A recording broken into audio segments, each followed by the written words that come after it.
জয়গুরু ১৯৫৩ সালের কথা।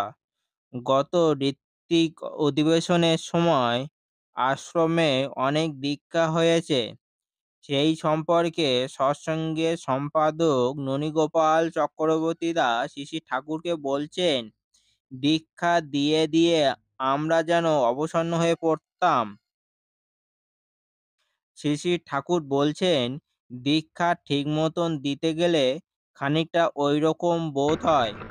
কাউকে যদি ঘাড়ে তোলা যায়, সে খুব হালকা বোধ করে, আবার যে ঘাড়ে তোলে তার খানিকটা ভার বোধ হয়। এরপর বলছেন, দাঁড়া এখানেই, এখন নেই, দেখতে পারবি। এই বলে হরিদাস সিংহ নামে জনৈক ভক্তকে বললেন, ননীকে ঘাড়ে তোলতো।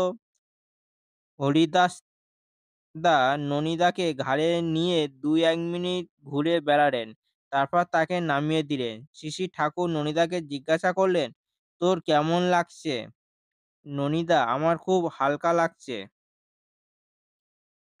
হরিদাসকে ঠাকুর জিজ্ঞাসা করলেন, তোর কেমন লাগছে? হরিদাসদা, আমি বিশেষ কিছু বোধ করছি না। ননীদার শরীর খুবই হালকা, তবে একটু ভার তো লাগেই।